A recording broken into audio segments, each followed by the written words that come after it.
Jane Roe's deathbed confession, anti-abortion conversion, quote, all an act paid for by the Christian right. Is this true?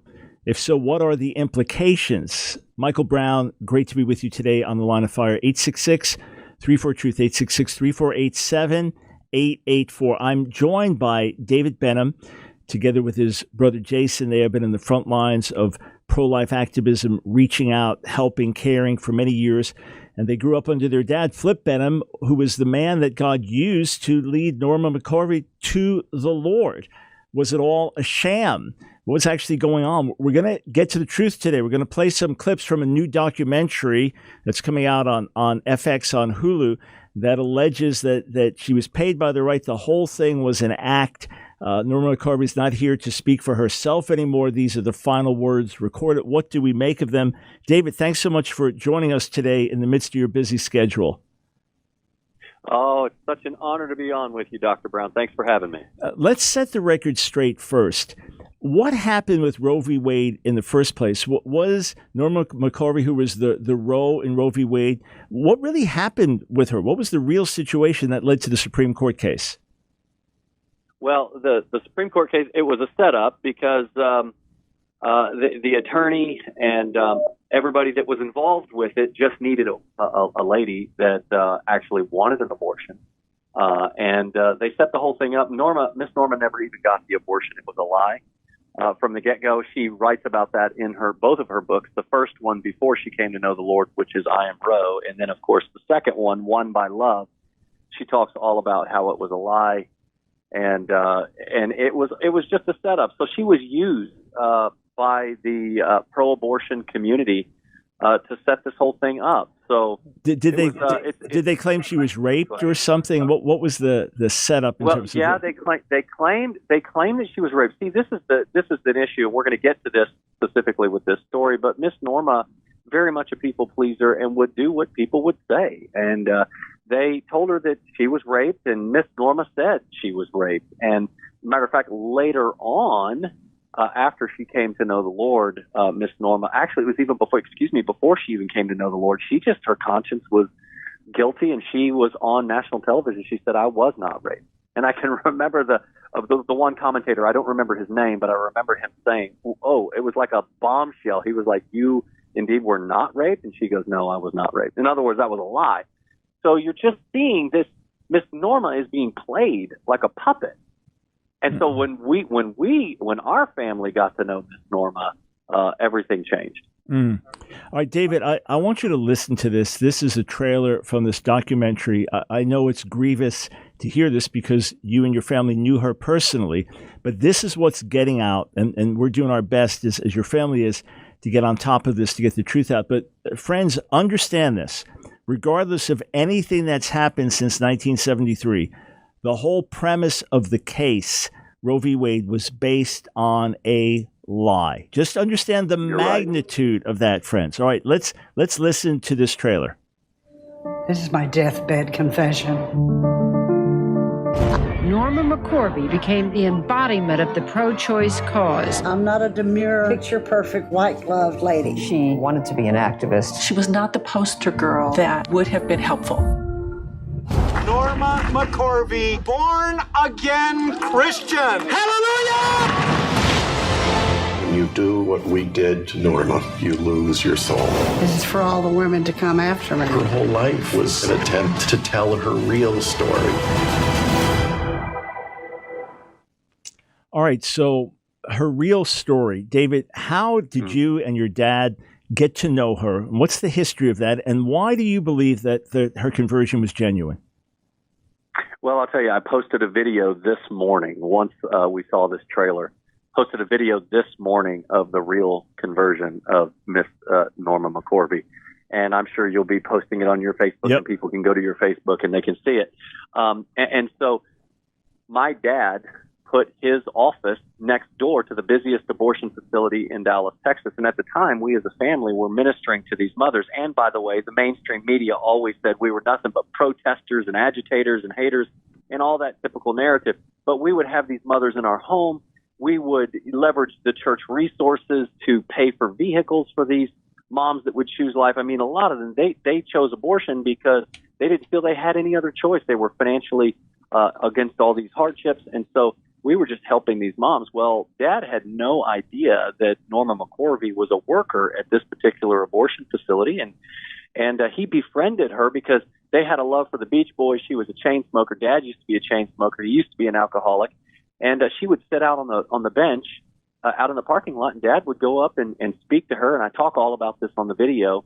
And one day, Norma had written a book called I Am Roe, and Dad showed up to the press conference, and he said very loudly, "Miss Norma, how dare you," Norma McCorvey, whatever he said, I'm paraphrasing now, but yeah. how dare you desecrate the lives of 35 million baby boys and girls, which that number's well up over 65 million now, of baby boys and girls by selling a book. And it really cut her heart. And he saw her a little bit later, and he said, "I was just convicted that I came across very harsh." And he apologized to her. He went up to her. He saw her smoking on the bench. He apologized to her.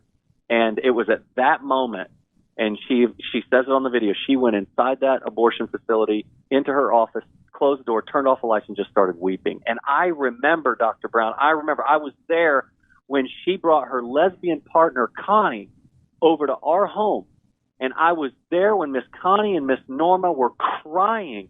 And Miss Connie prayed to receive Jesus Christ. And Miss Connie, Dad sent my brother and I to Walmart to get a blow-up swimming pool. And we baptized her at a little church down the road called Metro Church. And I was there when we got a U-Haul trailer and helped Miss Norma move out of her home into another home.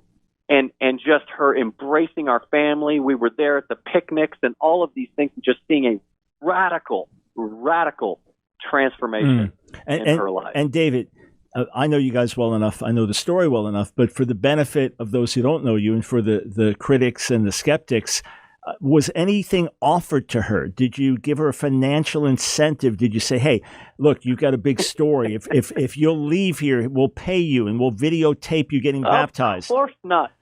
Of course not. That is the biggest lie. First of all, Roe versus Wade was based in a lie. Yep. And she was used and abused, and even in her death, it is absolutely based in a lie. And I'll tell you this, she was never offered anything to convert to Christianity. Just watch the video and you could see her face and you could see her tears and you could see the genuine relationship. We had this relationship with her, and she was never offered any of that. And here's what she was offered. She was offered the love of Jesus Christ with a helping hand community and the pro-life people. When the abortionist at that particular facility, and I've got the name on the press release. I put like a little presser on our Facebook page, and I've got the abortionist name in there, but I don't remember it off the top of my head now. But he fired Norma, and he fired Connie. Both of them were without jobs, and we as a family and as a church community came alongside her. As you'd be expected, as you would be expected to, as any Christian should do. When someone loses their job for coming to faith and now they have nothing, of course you surround them. If the Bible teaches us that if someone comes to you with a need and you say, "I'll pray for you, go and be well," and you have means, then you're not doing what's right. Yeah. And so we took care of Miss Norma. And I'll tell you this, Dr. Brown, and this is what the documentary, they didn't talk to me and Jason.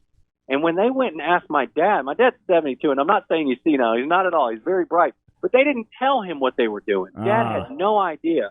When he saw this trailer, Dad called me last night, was mortified. I could imagine. Could not believe they hijacked Flip Benham to bring some validity to this, because they knew if you don't get Flip Benham, you don't really get the story. So they took Flip Benham. They didn't tell Dad at all. Dad told me, he goes, they completely misled me. I'm sorry, I'm getting excited here. They completely misled my dad. And now he's ashamed that he's even on this documentary. But I talked to Miss Norma personally on the phone before she died. Now, not right before she died. This was several months before she passed away. And she was not doing good. She was on medicine. She was really hurting. And she was upset. She was upset about, Miss Norma, she would say things. We walked with her for a long time. She would say things that were so off the wall and outrageous. Like, "Miss Norma, you can't do." She's like, "I don't care, blankety blank." I'm like, "Miss Norma, we're all being sanctified here, right, Dr. Brown?" And so, in fact, hey, David, stay right there. From the documentary, let's play clip number 2, just to confirm what you're saying. Clip number 2. If you're nice and quiet and polite, nobody pays any attention to you. God just worked a miracle. She jumped from spawn of Satan to a child of Christ. If it were known she was a lesbian, she would be kicked out. I loved her with all my heart. All right, so she's saying she's going to speak her mind, etc., and that's who she is. So first, you guys knew when you ministered to her that she was in a lesbian relationship. Oh, of course. So that was not a that was not a secret. Got it. All right. So it was not a secret. Yeah, of course we knew that. So you were saying that she would speak all kinds of things. She was upset towards the end of her life. So you feel that she was taken advantage of? Oh, she absolutely. This deathbed confession, I mean, I don't know exactly when they talked to her and when I was on the phone with her, but this is totally different. Miss Norma, I'm telling you, she would say things just absolutely outrageous. Then she'd come back and be like, you know what, that wasn't the truth. She did that on many occasions. And, you know, I as a believer have been walking with the Lord a long time, and I have besetting things in my mind, or I have besetting sins at times. I'm like, oh, wait, hold on. You know, I spoke way too fast. I didn't listen. You know, I mean, we all deal with these things. Well, Miss Norma would come back and set the record straight. Well, unfortunately, the way that this was manipulated is conveniently released after she's dead. Now she can't come back and see what they're doing to her. And I'll say this, that, you know, with Miss Connie, Norma loved Miss Connie. She was in a lesbian relationship. It was wrong. She confessed that it was wrong. She knew that it was wrong. And Norma was still kind to Miss Connie. We took care of Miss Connie as well.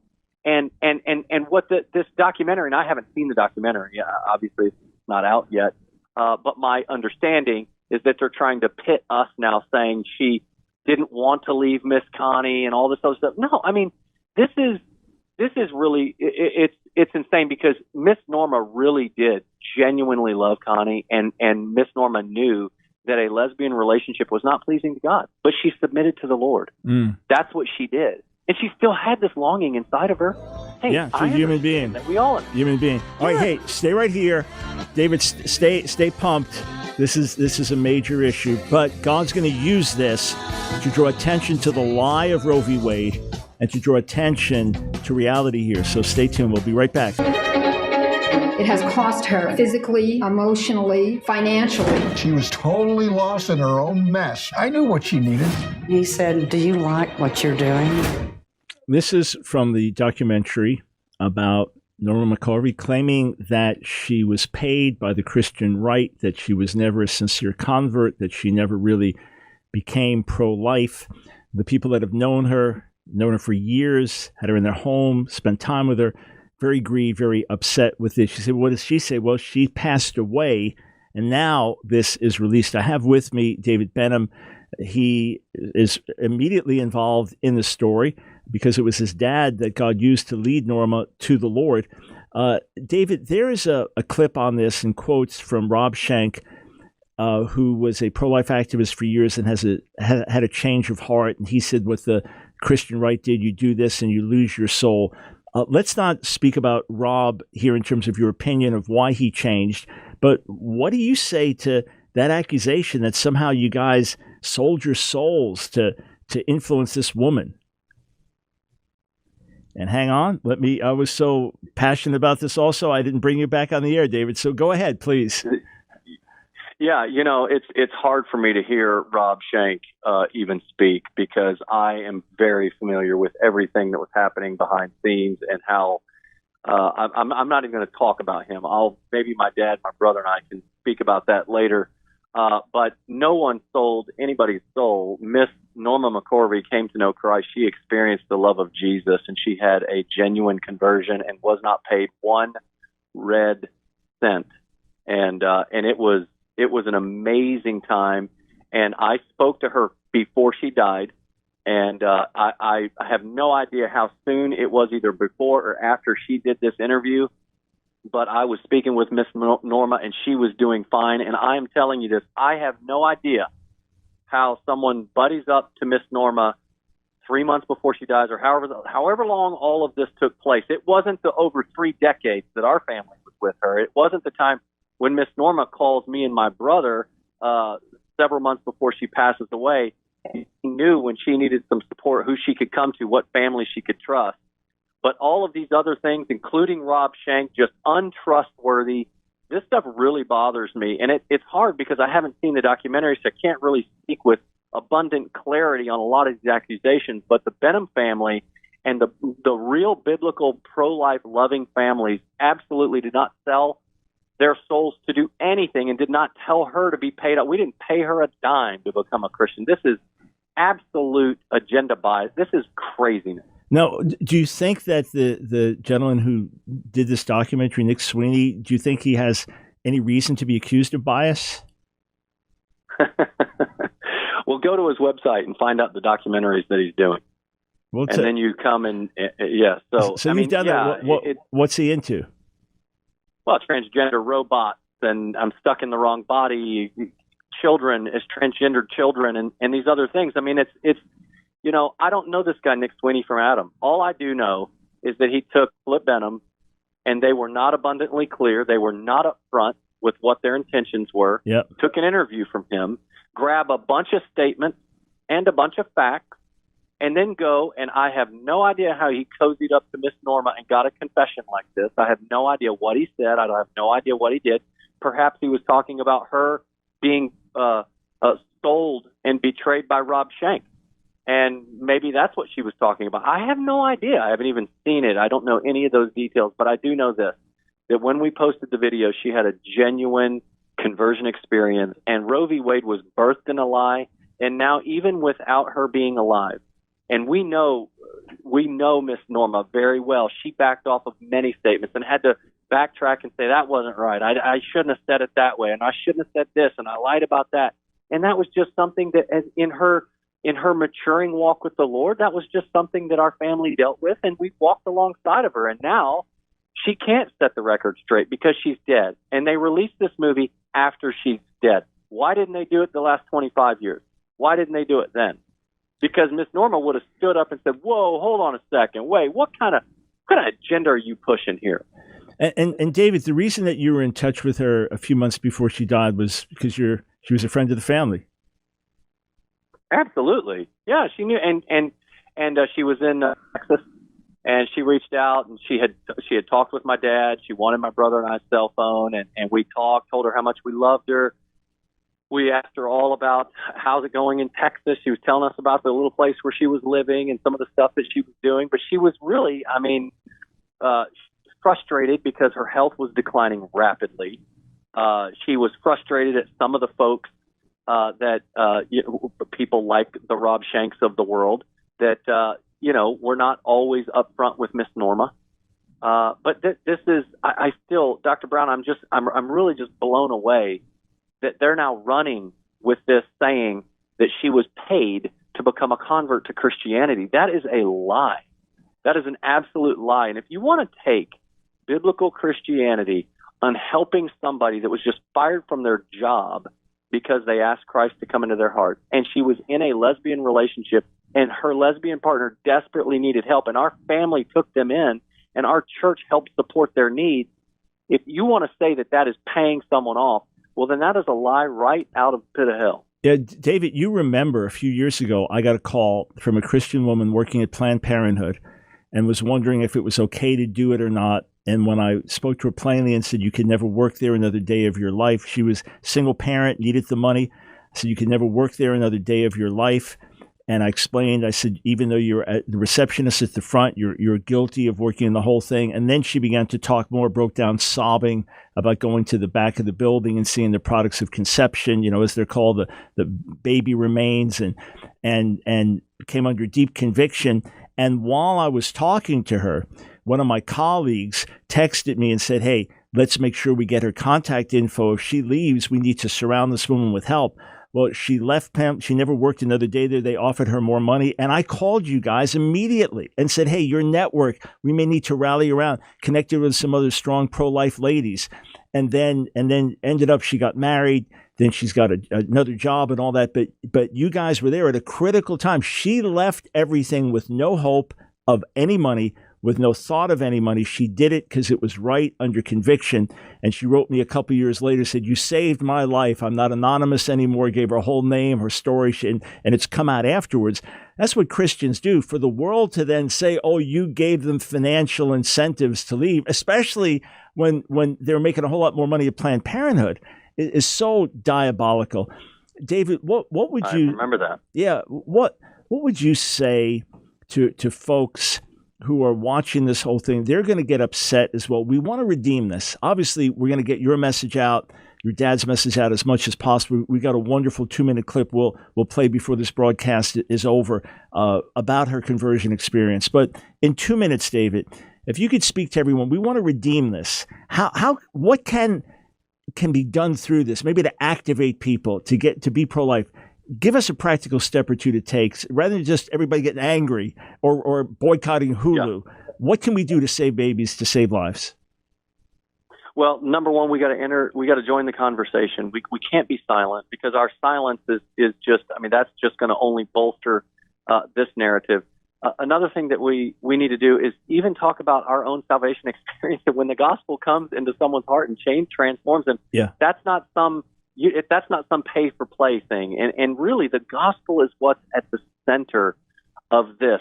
And another thing, late in people's lives, especially when they're heavily medicated, especially when they have had just the roller coaster of a life as Miss Norma, you don't become some perfect little saint that says everything right all the time. And for someone to come alongside her, heck, there's even Billy Graham said some things he probably wouldn't have absolutely loved before he passed away. All of these people, this is just manipulation. So we've got to step in, and we've got to speak the truth and speak it in love. And the most redemptive thing of all of this is this only shows how desperate the culture of death has become. That they are going to take a dead woman and rewrite her history, rewrite her story, and shoehorn it into their perverted narrative, into their twisted narrative. That's how desperate they are. Because not only do we have conscience on our side, because everybody truly understands it's a baby when they see it, but we also have science on our side. And now we have an unbelievable momentum. Dr. Brown, at the height of the abortion movement, in 1991, there were over 2,000 freestanding abortion facilities. There are less than 700 today. And not one, Roe v. Wade has not been overturned. What it is it's Christians loving their neighbor as themselves, loving the Norma McCorveys of the world and saying, it's okay. You're in a lesbian way. That's okay. We love you. We're here to help you. Here in Charlotte, over 5,000 mothers in the last 10 years have chosen our Life Network and are getting support. They're getting help. And if you want to say that is paying people to not get an abortion, that is a lie from hell, and we will stand against it. And it's all this is doing is just mobilizing and magnetizing even more pro-life believers. And David, what's the best website if people want to find out? What can they do? How can they get involved in their local city? What are some ideas? Where would you send them? Yes, you need to go to lovelife.org. Lovelife.org. And right now, this is a ministry that Jason and I help. We're on the board, and this is a prayer movement across the nation, and it is birthing sidewalk missionaries across the nation to make sure that we have a presence, a loving presence, to help these mothers at their biggest time of need on sidewalks at the remaining 700 abortion facilities, and it's plugging them into the Mentor Network. It's helping people with foster and adoption. Lovelife.org is an amazing thing, and we've got an initiative we call Love Life Now, which means now is the time to step in and help these mothers that desperately need us. All right, friends, I'm convinced God wants to use this in a redemptive way. Let tens of thousands of pro-life activists get involved to save lives and to preach the gospel in the memory of Norma McCorvey. I want to play one more clip, and this is from Flip Benham, the man that God used to lead Norma McCorvey to the Lord. You've heard from family members, Flip's sons that knew Norma, were there when she got converted, knew her story, knew the truth of it. It's got to be very frustrating when lies spread. And no matter how much truth gets out, people are going to believe lies. They're going to believe just a clip, a sound bite. And here's what I think about. Here's something that every one of you will be able to relate to. If you say, no, but there are actual clips of Norma McCorvey there in the nursing home, and she's got a breathing tube in her nose and all this, and she's saying that the whole thing was a lie, a sham, she was paid, it's never real. Now she says her deathbed confession. Let me just throw something out to you that you can relate to. How many of you know a married couple? You know a married couple, and for 30 years they seem happily married. And then, to the wife's shock, the husband announces, we're getting a divorce. I never loved you. I never, ever loved you. Well, what it is he found somebody else, and he's interested in this other gal, and he's tired of his wife, or they've been having fights lately. And now, in his mind, he has reconstructed the last 30 years. We've all seen this happen. So who knows what was going on in Norma's life at the end of her days? And who knows, maybe she actually questioned things, or who in the world knows? But we've seen these things happen. What you do know is people knew her for years and years and years and years and years and watched her transformation and would talk about it and were in touch with her for years. So check this out. This is Flip Benham's story, and you'll hear things out of Norma's own lips. When she was introducing her new book, I said Norma McCorvey, and I said it very loud because the police were keeping us far, far away. Norma McCorvey, your lie ushered in the wholesale slaughter of over 35 million little baby boys and girls. You ought to be ashamed of yourself. And when I spoke those words, I knew that they fell into her heart. And he comes walking out of nowhere like God himself, like the Messiah of all times. And he's got on his suit, and he's dashing. He looks great. And he tells me this, and it crushes me. And that hurt me, and I know it grieved the Spirit of God, and I promised myself that if I ever had another opportunity to speak with her, I would apologize. And God provided that opportunity by allowing us to move here. And then one Saturday morning, I saw Miss Norma. There was nobody around except me in this office and Miss Norma on the other side. And I said, Miss Norma, I need to ask you something. And we sat over on that bench right over there, and there I asked her to forgive me for those words that I had spoken. And you know what? She did. That won my heart.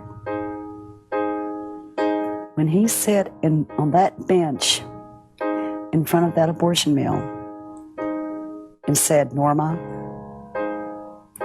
it's totally wrong. I apologize for saying that to you.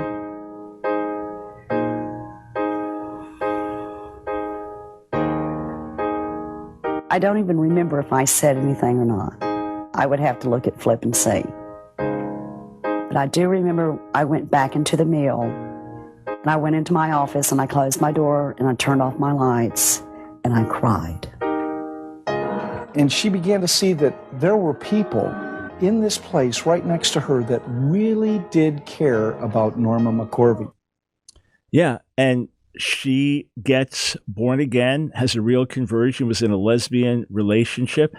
And yes, when she was fired from working for the abortion organization, the abortion mill, when she's fired from that, yes, Christians stood around her to support, as you would expect would happen.